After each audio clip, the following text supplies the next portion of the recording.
I'm Jenny and this is some New Year's ideas that I think make you instantly cooler. Number one is to make and regularly look at and work towards a vision board.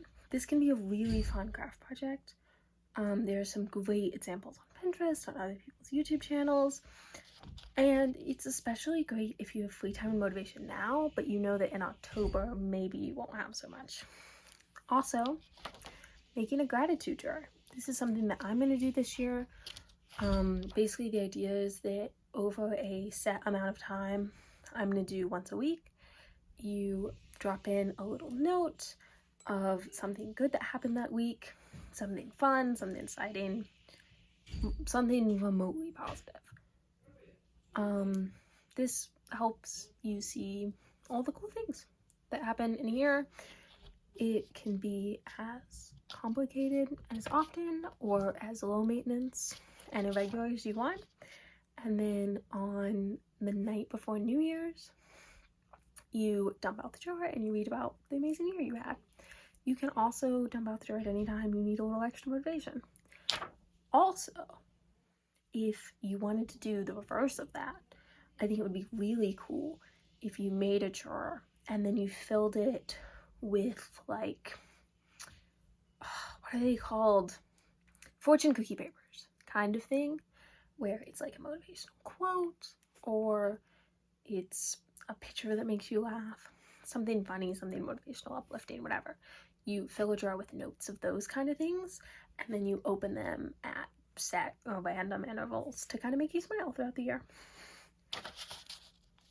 The other one is to journal consistently in some fashion. This can be something as heavy as morning pages, or it can be the occasional scrapbook, a sentence a day, planning. You can make it artsy, you can write with a ballpoint pen, it doesn't matter. This is something that I think everyone should try. I journal all the time and it's changed my life, genuinely. Yeah, it's also something that can be both really great for you and your headspace right now, but it can also be a great memory keeping tool, and also another really cool way to flip through when you're in little moments of like, oh, this cute little thing that I did. Or you can do it for right now, live in the moment, and never look at it again. It's up to you. I'll be posting some journaling videos soon on how I do it, things I use, things I recommend to start out. But there's also lots of really great advice online. This one's not a resolution, but the confetti that drops on Times Square on New Year's Eve, you can actually write your wish on. So if you've ever been in New York or you're going, you can pick up confetti and some of them will have wishes written on them. If you're gonna be in New York, you can do this in person, but also there's a website, you go online, you type your wish, they write it, they drop it. I did this last year and it was actually so cool, and it made watching the ball drop really cool because I knew that my wish was out there somewhere. It's cool, it's one time, low commitment, and a stranger might find your wish, which is kind of cool. You could also just write something motivational on it and hope that a stranger finds it.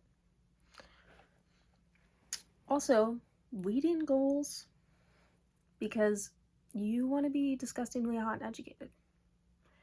These can be reading more diversely if you already read at a speed you're happy with and at like a amount that you're happy with, but you're getting stuck in one genre.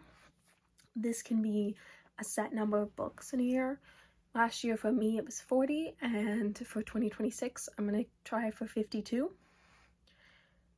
You can also pick a topic that you want to learn about or be more knowledgeable in and read books on that. You can join, there are a lot of like online book club, personal syllabuses blew up this year, and you can see those on a topic you really like. You can look at real syllabuses from college courses. A lot of times they're listed, and you can just find PDFs of them and copy that and read that material. And then also, you can track this physically. I started physically last year and then I swapped to an app called Fable. I really liked it. actually. It has some social media elements in it that I don't really use. It has a book club feature in it that could be really cool if you're into it. But it also has over 1 million books in its system already if you just want to track what you've read, what you want to read.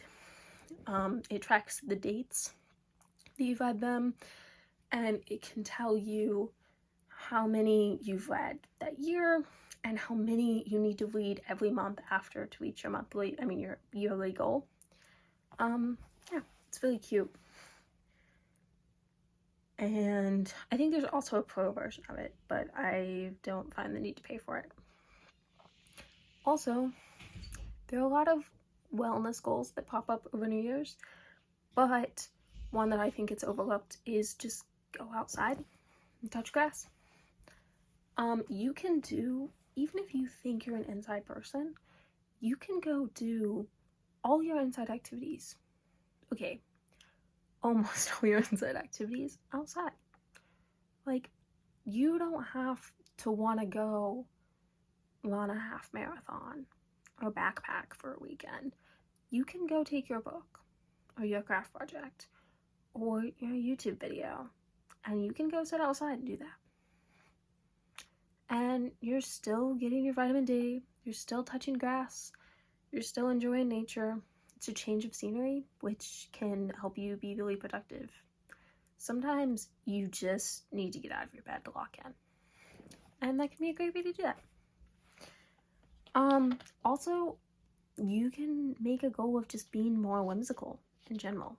Dressing up for no reason, crafting more, blowing bubbles, which actually I keep a travel size bubble container in my bag all the time and blow bubbles for people when they're sad, when I'm feeling down, and it works.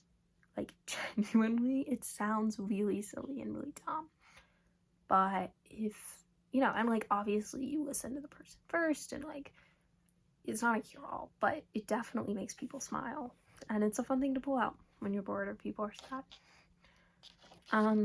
Yeah, do things for the plot and be whimsical. Because the goal for 2026, whatever your personal goals are, should be to have fun with it and enjoy your life. And what better way to do that? Also, kind of on the same topic, collect something.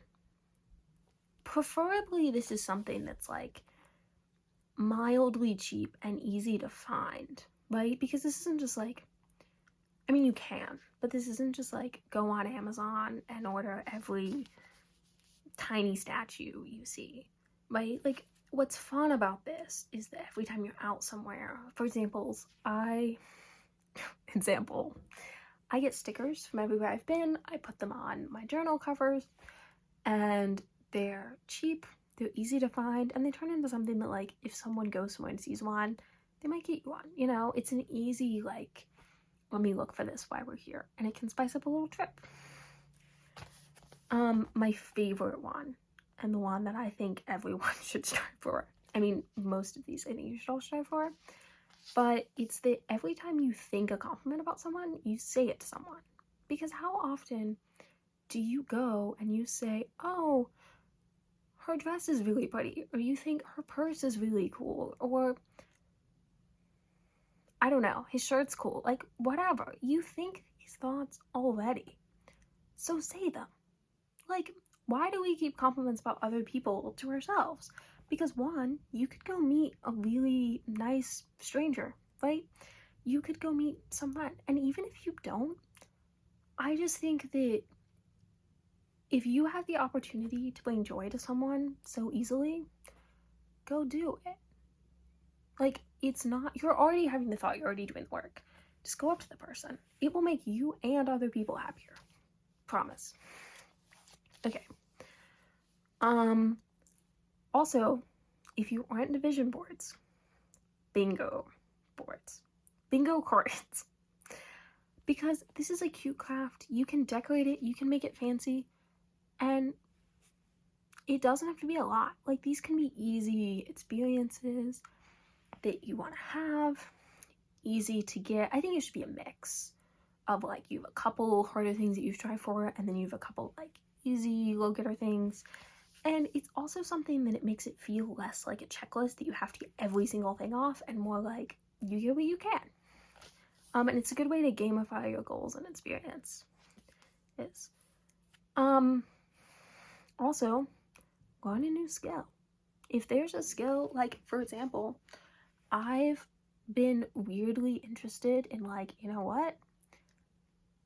I kind of want to learn how to do like basic magic tricks, right? The coin magic tricks, the card magic tricks. Those are really easy to learn off of YouTube. Duolingo is not perfect. It will not maybe completely teach you a language, but it's fun and it's easy, and it's also gamifying your goals, and it's something that doesn't take a lot of time in your day to pick up on a little. And then there are things like I want to learn how to edit YouTube videos, so I'm starting this. You know, it's like learn whatever you're interested in. Okay, the last thing is that we are entering productivity and habit season, and you're going to see so much stuff about that it girl morning routine and that perfect thing that you want to learn how to do. These things are great and it's wonderful and you should go for them, but you don't have to be productive all the time. Sometimes your best is like 10%, and sometimes it's 110, and you just roll with it and accept that not every day is going to be the most productive day of life, and that's okay. You're trying your best, and by watching this, searching for things like this, you're already committed to trying to be your best self this year. So just go for it.